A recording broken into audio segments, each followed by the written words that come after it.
Hey, what is going on, guys, and welcome back to the channel. Today we're talking about the Captain America Omnibus Volume 1 by Nick Spencer. So without further ado, let's take a look at this book. Here is the cover of the book, and I had to do it. I had to go with that beautiful Alex Ross cover. I love Alex Ross's work so much. I love the way outfits look on the characters, how he draws them. You can always see the ripples. Always looks really classic, but modern and sleek. Amazing. Love it. Here is the spine of the book, and the Captain America omnibuses love to do white spines. I don't know if it's because the omnibus logo is red, so it's like red, white, and then they've got a little bit of blue and Sam down there.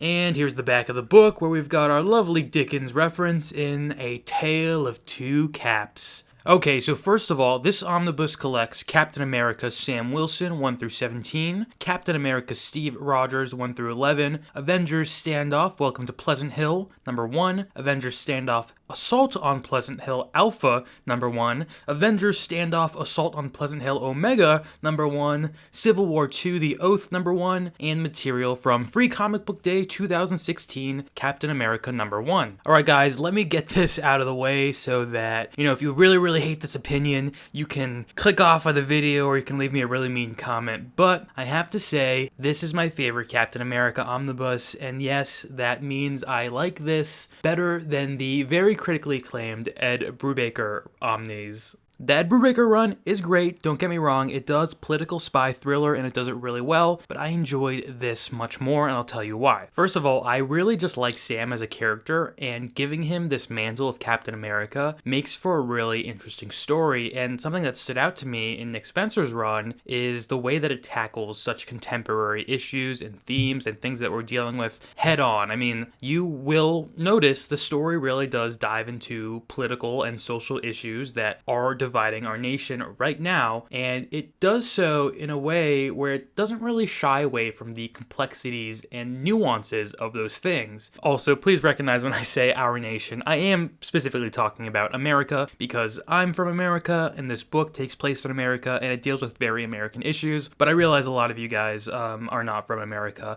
and I'm curious actually if you've read this, what your thoughts are on this, just sort of from an outsider looking in perspective. I should also say, if you're very, keep politics out of my comics type, then this is absolutely not for you. I think most things in the comic world will not be for you, frankly, because I think it's intertwined in all of them, and I love that, and I think that's important. I think it's a foundation of the art form, to be honest with you. But, if you're not looking for that, this is not one to pick up. But to me, it felt like a very true reflection of the world we live in, which sounds silly in a comic book, of course. I mean, obviously it's not true in what it's showing as an exterior, but all the internal stuff that's going on felt real and resonated deeply with me. And I mean, just the pitch of this is great. We get to see Sam Wilson stepping into the role of Captain America and grappling with the weight of that role and the legacy that he's inherited, and trying to find his place as a symbol in a divided nation. And he's on this awesome journey of self-discovery and growth, and he gets hit. He gets hit a bunch,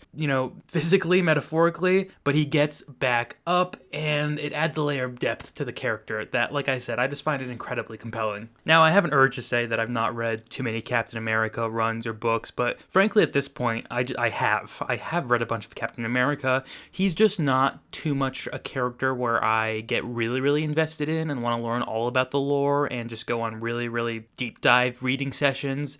So that's all to say. I think this is a good introductory book for people, even if you don't know too much about Captain America and all the lore. Like, yes, it does play on a lot of that. I mean, we do get Sam Rogers in sort of a secondary or tertiary character role depending on where we are in the story. The Winter Soldier is in this too. A few other characters from like Captain America's history pop up in the background there. Also, I think I just called Captain America Steve Rogers, Sam Rogers, which is not right. So don't think they retcon something. That's just me slipping up. There's a lot of really cool stuff in this book though, like the Serpent Society. They kind of like decide, hey, we're doing evil as like actual villains. Why don't don't we do it under like a capitalist guise and just start a foundation that is I believe it's like Serpent Solutions or something like that, but I can't remember off the top of my head. But it's really funny because you get this group of snake-themed villains, and it puts them in this corporate setting. Like, they're literally in a boardroom,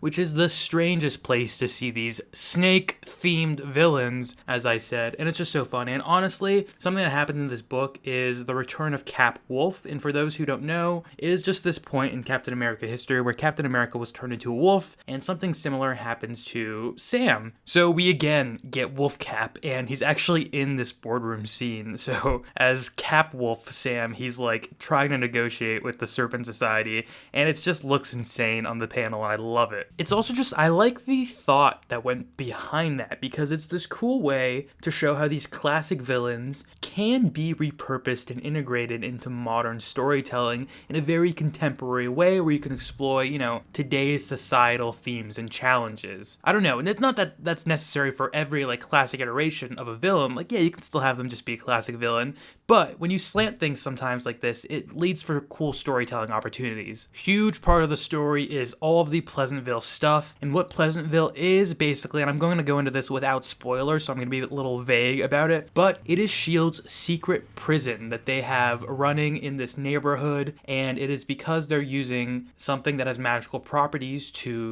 hide the truth of what this place is. But, a prison in Marvel Comics is kind of like a giant Chekhov's gun, so you know what is going to happen. You're just waiting in anticipation of it. But the payoff here is pretty interesting because this is a really, really non-conventional prison setup. And I really enjoyed the moral dilemma and philosophies that were, interwoven into the Pleasant Hill stuff. And I also should say, at this point, Steve Rogers is working for S.H.I.E.L.D. He is, if you're unfamiliar, kind of what predicates Sam taking up the mantle is that Steve ages now. He's older in this run at this point, and so he's just working as a S.H.I.E.L.D. operative. And honestly, he really butts heads with Sam a lot of times in this, and it's interesting because it's like Captain America arguing with former Captain America, and there's a lot to be explored there about the evolution of convictions and ideologies and how perspective can change worldviews and things like that. It's just a comic that I think really gets you thinking, and I can appreciate that. I know I've said it before on this channel, but I love when I can sort of just, sit back, read a comic, turn my brain off. That's fantastic. What I love even more is when I can read a comic and it goes beyond, surface level action and heroism, and it delves into the complexities of the world we live in and has thoughts on the human condition. Like when a comic book sparks my curiosity and leads me to think more deeply about social, political, or philosophical issues, it turns my reading experience into something that much more profound and engaging, and I feel like it helps me grow intellectually and it helps me understand the world, even in a small way, even as a foundational jumping point for learning more about these things. I just get really annoyed when people don't look at comics as, their own discipline of literature that has their own unique benefit. I know I'm like preaching to the choir here, but so many comics, they challenge us to look beyond the surface and engage with issues and ideas that they present, which in turn fosters our intellectual curiosity and personal growth. And this is one of those comics that does that. So please guys, let me know if you've read this one before. Let me know if you're planning on picking it up. Let me know if you enjoyed it. If you didn't enjoy it, just let me know all your thoughts in the comments. Thank you so much for watching. Please don't forget to like, comment, and subscribe.